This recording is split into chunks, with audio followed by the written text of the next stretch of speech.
अच्छा, last time जो है वो हमने लूप्स शायद कंप्लीट कर ली थी और यहाँ शायद एक रह गई थी, नेस्टेड लूप रह गई थी आई थिंक सो। ठीक है, फार लूप हमने पढ़ ली थी, आज हमने नेस्टेड लूप जो है उसको स्टडी करना है।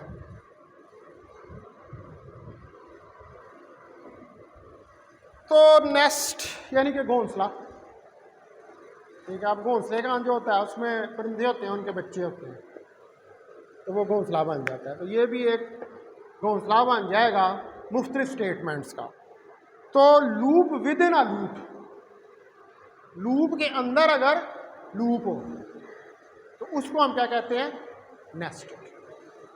ठीक है, उसको हम नेस्टेड लूप का नाम देते हैं। तो अ लूप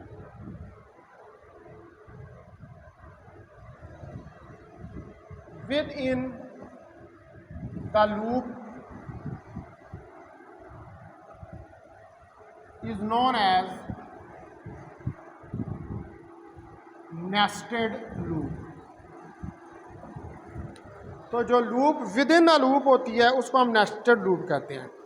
तो जो नेस्टेड लूप्स होती हैं इनके अंदर इनर लूप जो है वो एक्सिक्यूट करती है completely with the change of counter variable या काउंटर लूप, यानी कि जो वेरिएबल आ रहा होता है उसकी वजह से जो इनर लूप है मुकम्मल तौर पर क्या करती है, वो एक्सिक्यूट कर जाती है। तो इन नेस्टेड लूप्स, ये जो नेस्टेड लूप्स हैं इनमें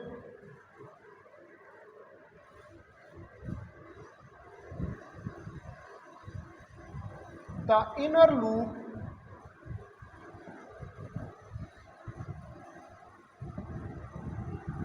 is executed completely with each change in the value of counter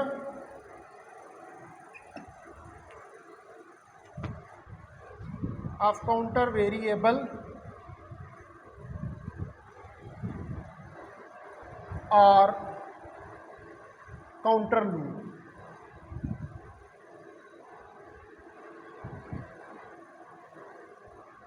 counter variable या काउंटर लूप जो है,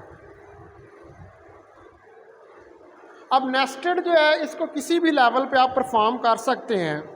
तो जो इंक्रीज इन लेवल है ऑफ नेस्टिंग का increase the complexity of nested loop.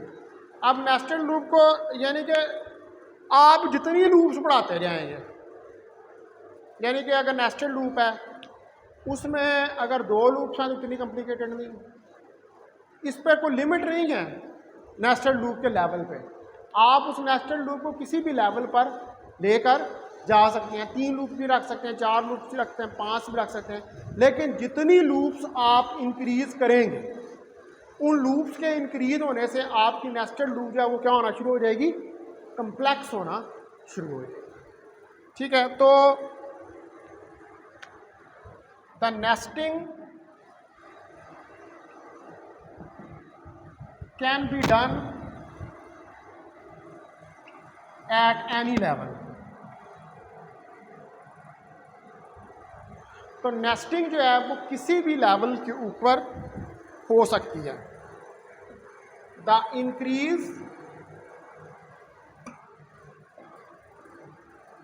In the level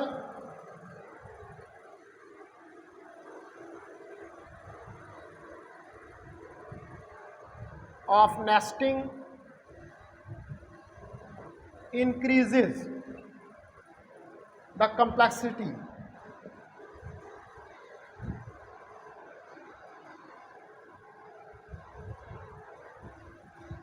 of nested loop। जो उसकी complexity को इंक्रीज कर देगा। अब कोई भी लूप जो है उसको आप यूज़ कर सकते हैं as inner loop of another loop. Loop के अंदर लूप को जो दिल है आप उसको इनर लूप जो है वो यूज़ कर दें। any loop can be used an inner loop of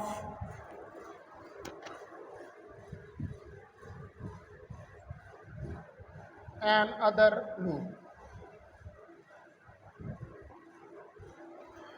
तो ये आप किसी भी लूप का दूसरा लूप इसको इनर के तौर पर यूज़ कर सकते हैं। अब इसकी एग्जांपल ये है कि जो आपके पास वाई लूप है, इसको आप यूज़ कर सकते हैं आउटर लूप, और फार लूप को यूज़ कर सकते हैं एज इनर लूप। ठीक है, यानी कि वाइल को बाहर रख लें और फार को उसके अंदर कर दें, तो सिस्टम क्या बन जाएगा, नेस्टेड। हैं दोनों ही लूप्स हैं, फार भी लूप है और वाइल भी लूप है। ठीक है, तो for example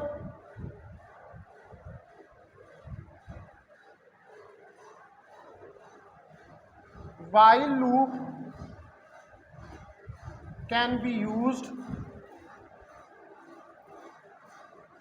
as outer loop, while loop को आप यूज कर लें as a outer loop, and for loop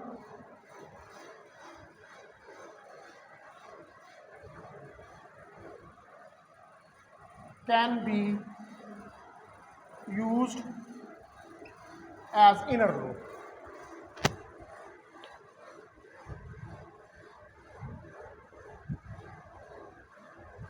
in the nested loop।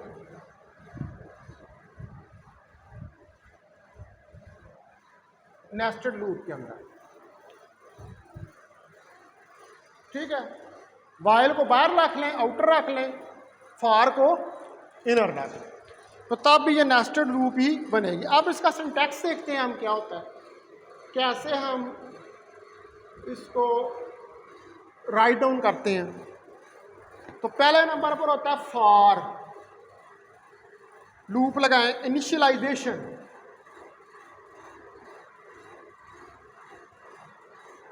Initialisation करें, कंडीशन दें। ठीक है जी, फिर इंक्रीमेंट या डिसइंक्रीमेंट ऑपरेटर लगाएं।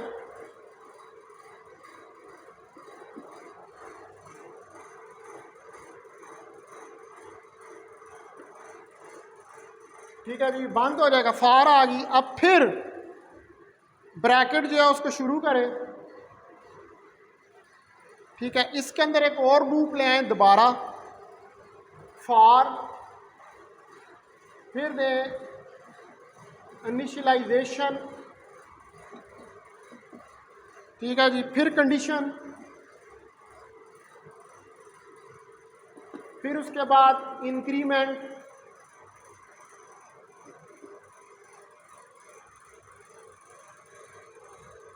ऑपरेटर, डिस्क्रिमिनेंट ऑपरेटर जो है वो आ जाएगा।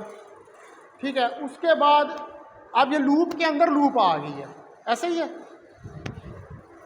लूप के अंदर जो है वो फार लूप के अंदर एक और फार लूप आ गई। ये जरूरी नहीं है, आप यहाँ पर वाइल लूप भी ले सकते हैं, सिंटैक्स लिखते हैं, ये इंपॉर्टेंट नहीं है कि फार भी फार के अंदर ले रहे हैं। ठीक है, अब वाइल लूप भी यहाँ पर ले सकते हैं, जस्ट एग्जांपल के लिए आपको बता रहा हूँ। अब यहाँ पर क्या आ जाएगी, ये ब्रैकेट दोबारा शुरू होगी और स्टेटमेंट आएगी, स्टेटमेंट। ठीक है जी, और उसके बाद ब्रैकेट क्लोज हो जाए।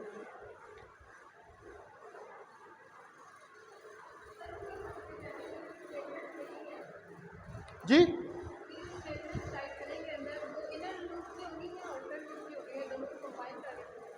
नहीं, वो जो पहले लिखी है वो आउटर लूप है, उसके अंदर मैंने एक और इनर फार लूप लगा दी। स्टेटमेंट जो है वो उसके अंदर ही है, स्टेटमेंट दोबारा से आ रही है, स्टेटमेंट के लिए देखें मैंने दोबारा ब्रैकेट लगाई है। ठीक है, नहीं आप मेरी बात समझे ना, मैं आपको बताता हूँ। स्टेटमेंट के लिए मैंने दोबारा ब्रैकेट शुरू की है, इसका मतलब है कि मुझे स्टेटमेंट जो है वो दोनों के अंदर चाहिए। समझ आ रही है बात? स्टेटमेंट किसके अंदर चाहिए? दोनों के अंदर चाहिए, आउटर के अंदर भी और इनर के अंदर भी। अगर मुझे सिर्फ इनर में चाहिए होती तो फिर मैं ब्रैकेट ना लगाता, फिर मैं इनर के अंदर ही स्टेटमेंट लिख के ब्रैकेट वो निचली वाली क्लोज कर देता। ठीक है, मुझे दोनों के अंदर जो है वो चाहिए। समझ आइए बात? क्वेश्चन समझ आया? उनका क्वेश्चन ये है कि मैंने यहाँ पर ये अगर ब्रैकेट लगाई है तो ये क्यों लगाई है ब्रैकेट? क्या ये स्टेटमेंट इसमें आ रही है, ये इसमें आ रही है? ये स्टेटमेंट जो है ये दोनों में आ रही है। समझ आ रही है बात? ये स्टेटमेंट दोनों में, अगर मैंने सिर्फ इसके अंदर लेना होता ना इसको, तो मैं ये ब्रैकेट यहाँ पर लिखता ही ना, मैं स्टेटमेंट लिख के ब्रैकेट को क्लोज कर देता।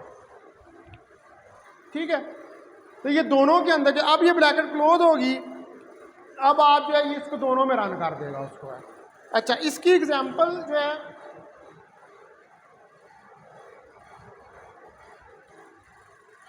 जैसे इंट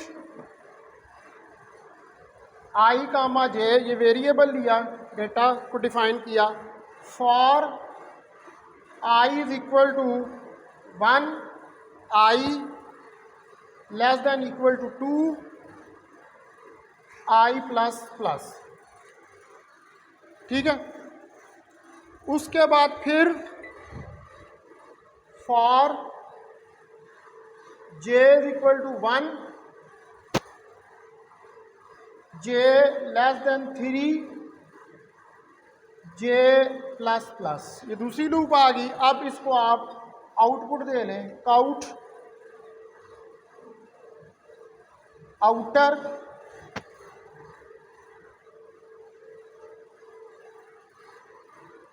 आई इनर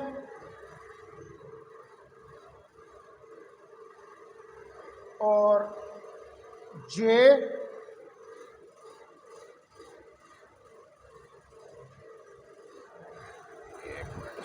पूरा नहीं आ रहा है,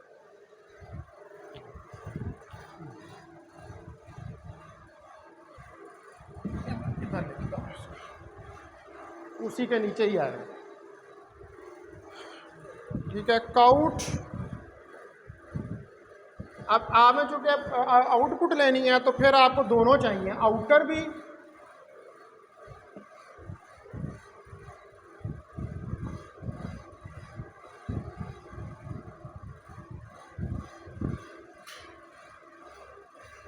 आई इनर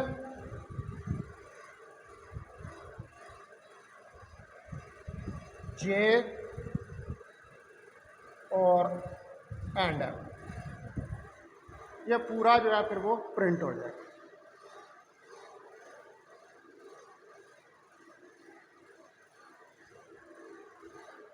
अब ये जो हमने एग्जांपल डिस्कस किया है, इसके अंदर हमने फॉर लूप जो है उसको एज ए नेस्टेड लूप के तौर पर इस्तेमाल किया। ठीक है, फॉर लूप जो लिया, तो जो आउटर लूप है वो एक्सिक्यूट करेगी 2 टाइम्स और जो इनर लूप है वो एक्सिक्यूट करेगी 3 टाइम्स। वो J3 लिखा हुआ है। ठीक है, वो 2 टाइम्स करेगी, ये 3 टाइम्स करेगी।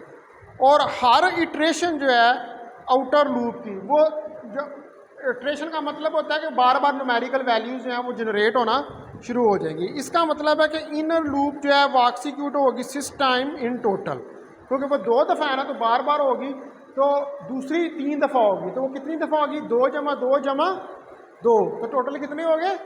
6। तो ये 6 दफ़ा एक्सिक्यूट होगी।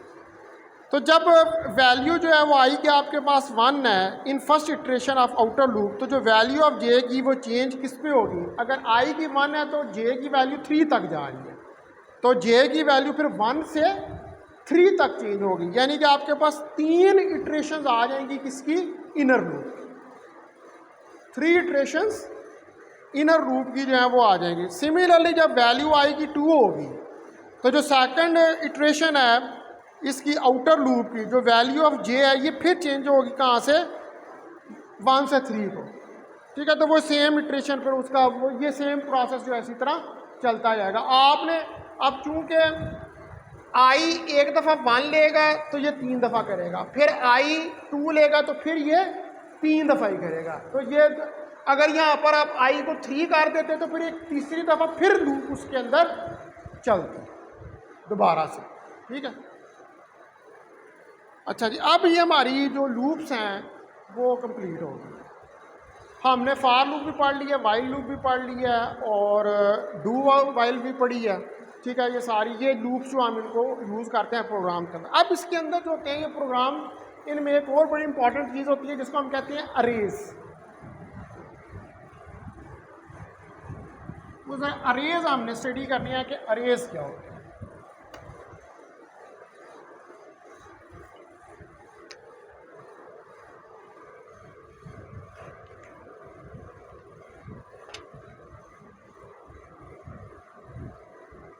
अरेज, अब अरे जो है ये एक्चुअली एक ग्रुप होता है कंसेक्टिव मेमोरी लोकेशंस का with same name and type, यानी कि इसमें मुख्तलिफ किस्म की।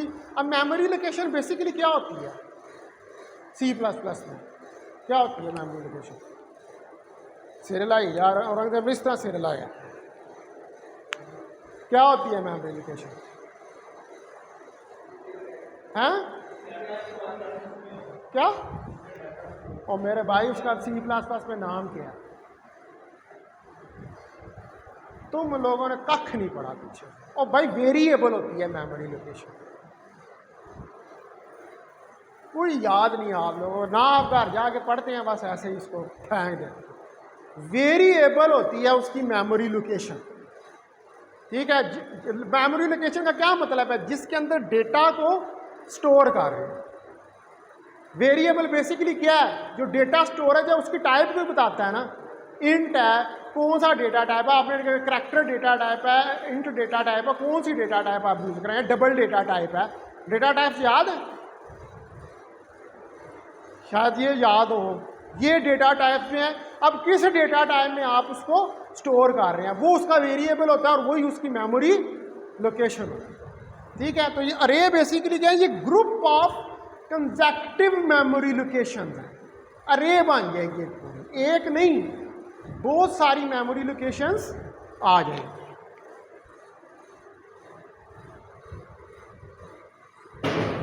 एन अरे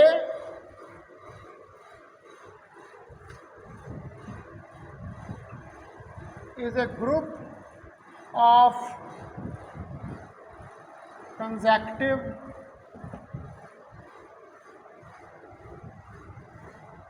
memory locations, ठीक है। ये consecutive memory location होती है with same name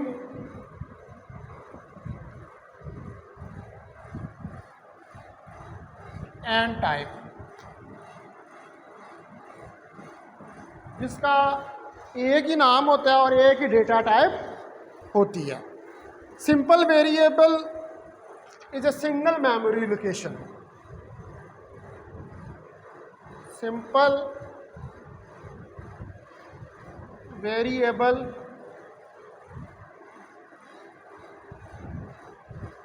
is a single memory location. ये एक सिंगल मेमोरी लोकेशन होती है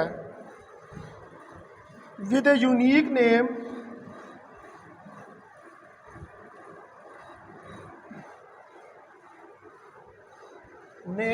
एंड टाइप। इसका मतलब है कि वेरिएबल तो सिंगल मेमोरी है। अब अरे क्या है?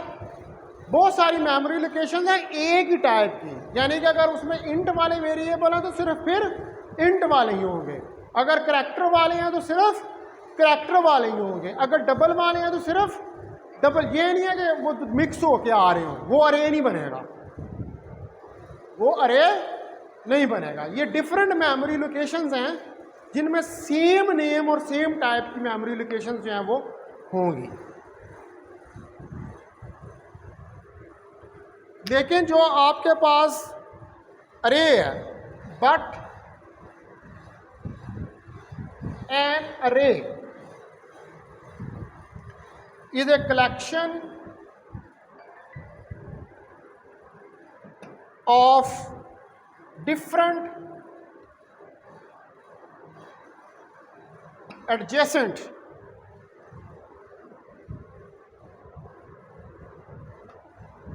memory locations। अब यहाँ पर डिफरेंट का मतलब ये नहीं है कि वो उसका टाइप बदल जाएगी। यहाँ पर डिफरेंट का मतलब है मसलन आप एक अरे यूँ लगते हैं 1 2 3 4 5, 1 2 3 4 5 ये एडजेसेंट नंबर्स हैं। तो ये एडजेसेंट नंबर क्या होंगे? 1 2 3 4 5 ये कौन सी डेटा टाइप है? ये इंट डेटा टाइप है, ठीक है। इसका आप अरे लिख लेंगे आप इसका, ठीक है। 1 2 3 4 5 6 अप टू सो ऑन। अब ये जितनी मेमोरी लोकेशंस होती हैं, all these memory locations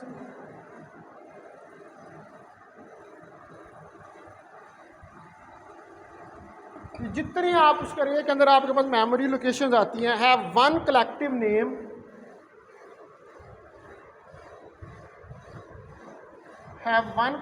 name and type. तो इनका एक ही कलेक्टिव नेम और टाइप हम इनको दे देते हैं।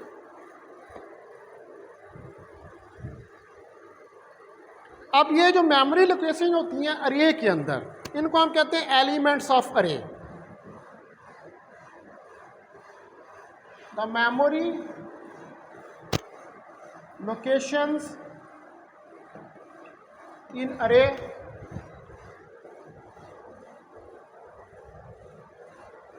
are known as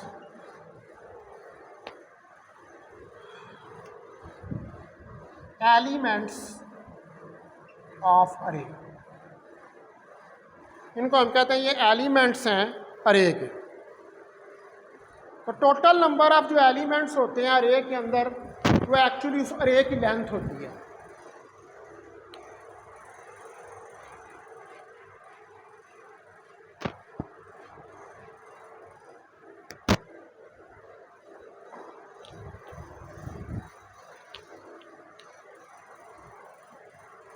The total number of elements in array are actually the length of array। वो array की लेंथ जो है वो होती है। अब अरे जो है वो यूज़ होता है लार्ज नंबर ऑफ डेटा को स्टोर कर सकता है जो कि सेम काइंड का। वही बात आ रही है सेम काइंड का। अगर इंट है तो इंट हो, डबल है तो डबल हो, करैक्टर है तो करैक्टर, सेम टाइप का डेटा जो है, या फ्लोट है तो वो बोलो, उस तरह को वो स्टोर कर सकता है। Arrays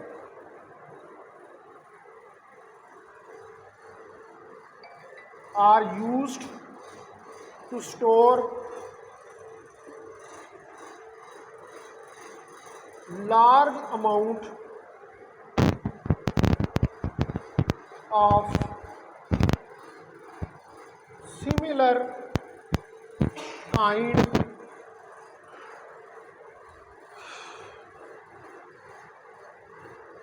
of data।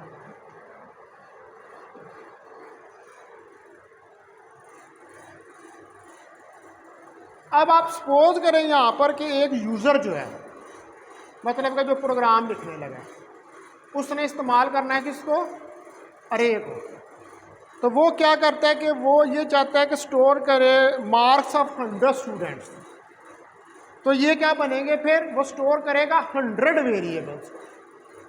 अरे बनेगा ना, उसकी लेंथ अरे की कितनी है? 100 का मतलब है 100 मेमोरी लोकेशन है उस वेरिएबल की, तो उनको स्टोर करेगा।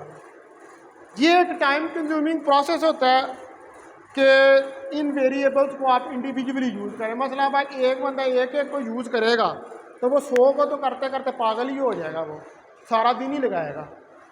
ठीक है, एक दफ़ा करेगा फिर उसको चलाएगा प्रोग्राम को, फिर एक दफ़ा करेगा फिर नहीं, आप इकट्ठे एक अरे की फॉर्म में लिखें और प्रोग्राम को जो है वो आप रन करें। ठीक है, तो इस प्रोसेस को फिर आप सिंप्लीफाई कर लेते हैं किसकी मदद से, बाय यूज़ ऑफ अरे। ये अरे से आसान हो जाता है। तो जो अरे होता है 100 एलिमेंट्स का, इसको आप डिक्लेयर करते हैं to store these values instead of 100 individual variables. ये उसको कलेक्टिव ले रहा होता है, इंडिविजुअल नहीं ले रहा होता। अगर इंडिविजुअल लेगा तो फिर उसको अलग अलग रन करना पड़ेगा। जब वो अलग अलग रन करेगा तो फिर तो बड़ा टाइम लगाएगा प्रोग्राम, नहीं, वो उसको कलेक्टिव लेके एक ही दफ़ा प्रोग्राम जो है उसको रन कर देता है। ये आपको अरे का फ़ायदा होता है। बेसिकली अरे क्या है, अरे हैव वेरिएबल। ठीक है, ये वेरिएबल्स ही हैं अरे, और कोई चीज़ नहीं है, लेकिन क्या है, ये कलेक्शन ऑफ वेरिएबल्स हैं और इनको इसलिए यूज़ किया जाता है ताकि प्रोग्राम कम टाइम आपका ले, कम टाइम जो है उसको कंज्यूम करे। ठीक है जी, अब इसके जो एडवांटेजेस हैं ज़रा वो भी हम देख लेते हैं।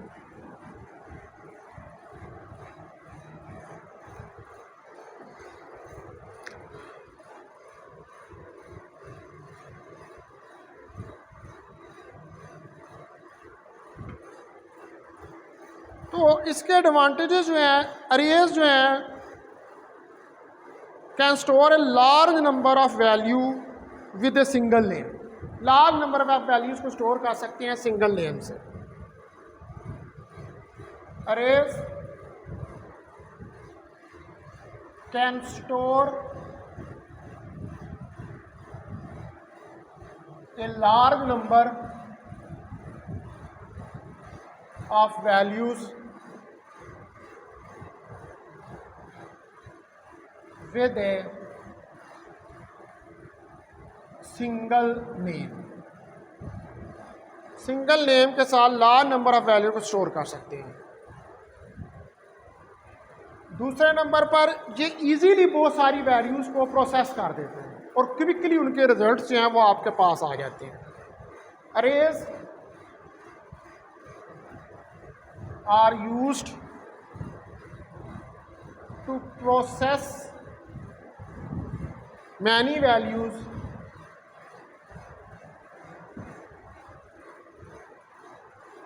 easily and quickly। easily और quickly उनको प्रोसेस कर देते हैं। अब जो वैल्यूज स्टोर होती हैं अरे में, इनको इजीली स्टोर किया जाता है। The values stored in array can be stored easily। इनको easily आप स्टोर कर सकते हैं। अब जो चौथा है कि जो सर्च आपके पास प्रोसेस होता है, इनको easily आप अप्लाई कर सकते हैं अरेज के ऊपर। द सर्च प्रोसेस, जो सर्च प्रोसेस आपके पास कैन बी अप्लाइड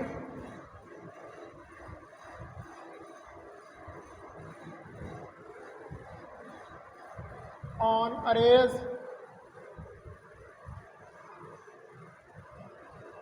इजीली।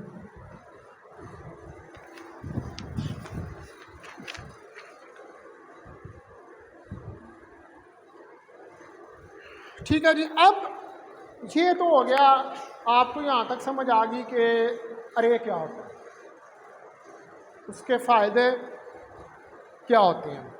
अब नेक्स्ट जो चीज़ हमने देखनी है वो ये देखनी है कि हम किस तरह डिक्लेयर कर सकते हैं वन डायमेंशनल अरे को। वन डायमेंशनल एक ही लेंथ, वन डायमेंशनल क्या होता है, एक ही लेंथ के साथ जो चीज़ जो है वो आ रही होती है, उसको वन डायमेंशनल का नाम हम देखते हैं। तो आप ये देखते हैं, हम तरीका देखते हैं कि कैसे आप वन डायमेंशनल अरे जो है इसको डिक्लेयर कर सकते हैं। यानी बात है, आप वेरिएबल को क्या किया जाता है, डिक्लेयर किया जाता है प्रोग्राम के अंदर। तो ये भी कलेक्शन ऑफ वेरिएबल्स हैं सेम डेटा टाइप की, तो इसको भी आपको क्या करना पड़ेगा, डिक्लेयर करना पड़ेगा। तो डिक्लेयरिंग ऑफ वन डायमेंशनल अरे,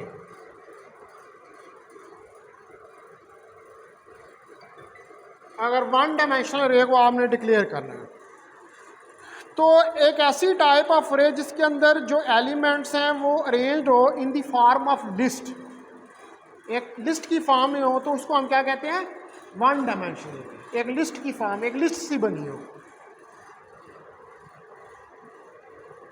अ टाइप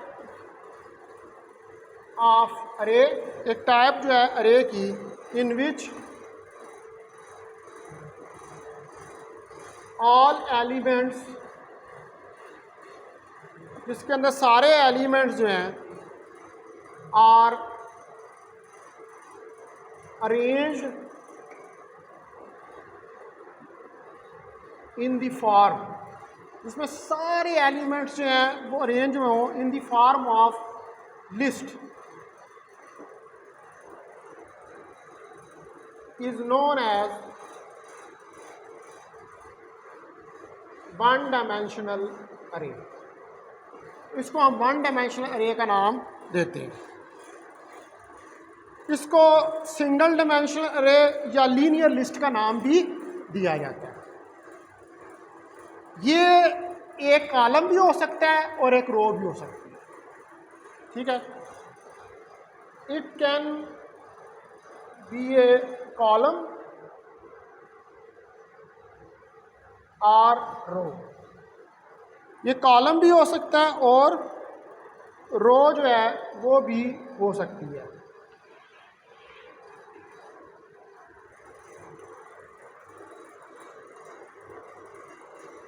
तो अब जब आप वो प्रोसेस जिसमें आप स्पेसिफाई करते हैं अरे का नाम, उसकी लेंथ और डेटा टाइप, इसको हम क्या कहते हैं, अरे declaration.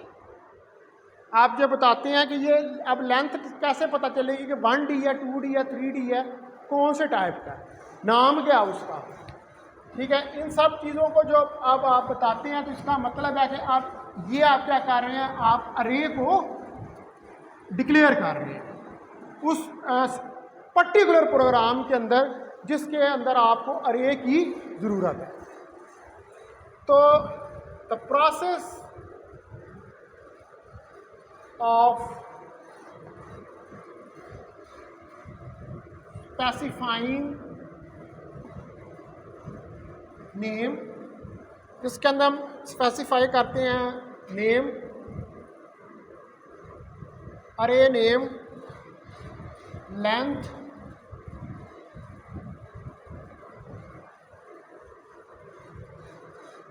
And data type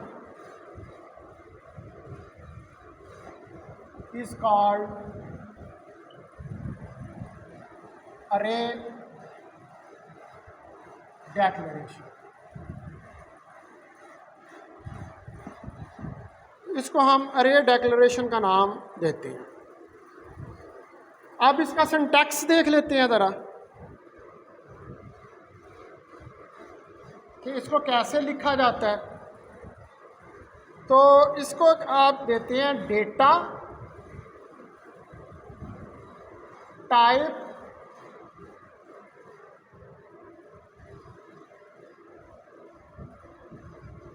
identifier और ब्रैकेट में लेंथ, भाई जितने उसके अंदर हैं, कौन सी डेटा टाइप है उसकी। अब डेटा टाइप क्या होगी,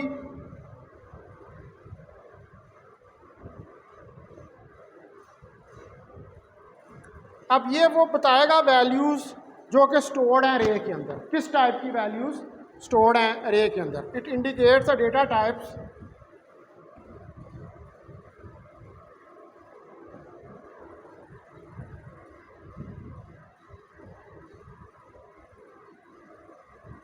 the data type of values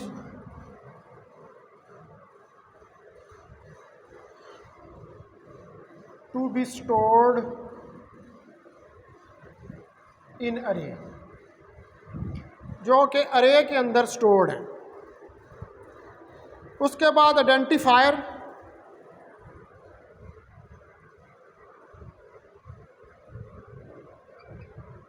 identifier जो it indicates the name of array, it indicates the name of array, क्या आपने अरे को क्या नाम दिया है। उसके बाद length,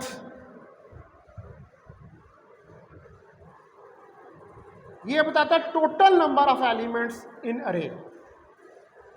it indicates the total number of elements in array. ये टोटल नंबर ऑफ एलिमेंट्स जो हैं अरे में, उनको डिस्क्राइब करता है। ये कोई जो है कांस्टेंट होना चाहिए या कोई सिंबॉलिक कांस्टेंट होना चाहिए, कोई कुछ भी हो सकता है ये जो है। अब इसकी एग्जांपल जो है आप देखें कि इंट ये डिस्क्राइब कर दिया, फिर मार्क्स और इसके अंदर लिख दिया 5। तो ये जो एग्जांपल है ये क्या आपको बता रही है, ये डिक्लेयर कर रही है इंटीजर अरे मार्क्स ऑफ 5 एलिमेंट्स। 5 का मतलब है कि इसके अंदर 5 एलिमेंट्स। इंट क्या है, डेटा टाइप, और मार्क्स का नाम है, स्टूडेंट के मार्क्स है ना, तो मार्क्स का नाम है, इंट डेटा टाइप है, और 5 ब्रैकेट के अंदर उसकी लेंथ है कि इसके अंदर 5 जो हैं वो एलिमेंट है। तो इसका मतलब है कि ये एलोकेट करेगा 5 मेमोरी लोकेशंस, 5 मेमोरी लोकेशंस को। तो जो इंडेक्स है फर्स्ट एलिमेंट का वो कहाँ से शुरू होगा, वो 0 से शुरू होगा। यानी कि अगर आपने इसको लिखना है तो ये नहीं है कि 1 2 3 4 5 लिख दें, नहीं, इसका इंडेक्स 0 से होगा, 0 से 5 आप गिनेंगे, ठीक है। यानी कि आप लिखेंगे 0 1 2 3 4, दीज आर 5। समझ आ रही है बात मैं क्या कह रहा हूँ। C++ में हमेशा कहाँ से गिना जाता है, 0 से। इंडेक्स होता है वो 0 से स्टार्ट होता है, तो हमेशा आप उसको 0 से जो है वो लिखते हैं। तो अब ये जो हो गया, ये 5 मैंने कहा यहाँ पर एलिमेंट है इसके अंदर, तो इसके अंदर 5 एलिमेंट कौन से हैं, 0 1 2 3 4, ये 5 इसके अंदर एलिमेंट। तो ये यानी कि जब किसी प्रोग्राम में आप इसको डिक्लेयर करते हैं तो इसको डिक्लेयर करने का ये तरीका होता है, ठीक है। अब फिर नेक्स्ट टाइम मैं जो वो अरे की इनिशियलाइजेशन और मल्टी डायमेंशनल अरेज और ये होपफुली जो है वो अगले लेक्चर में आई विल कंप्लीट इट। जी किस में, डेटा टाइप में, हाँ कोई भी डेटा टाइप हो सकता है, आप करैक्टर का डेटा, हाँ हाँ मैंने कहा नहीं है। लेकिन ये नहीं है कि आप एक डेटा टाइप लिखें और दूसरी साथ, मतलब डेटा टाइप आपकी इंटीजर है और साथ करैक्टर की डेटा टाइप ले, वो रे नहीं बनेगा। डेटा टाइप हमेशा एक हो, समझ आ रही है बात। डेटा टाइप हमेशा, बेशक आप सिंबल्स लिख लें, अल्फ़ा बीटा गैमा, उसका डेटा टाइप बना लें करैक्टर का, आप इंटीजर का बना लें, आप फ्लोट का बना लें, मर्जी आपकी, लेकिन मिक्स नहीं होंगे कभी। कभी भी अरे 2 डेटा टाइप्स के वेरिएबल को डिक्लेयर नहीं करता, ये बात आपने याद रखना।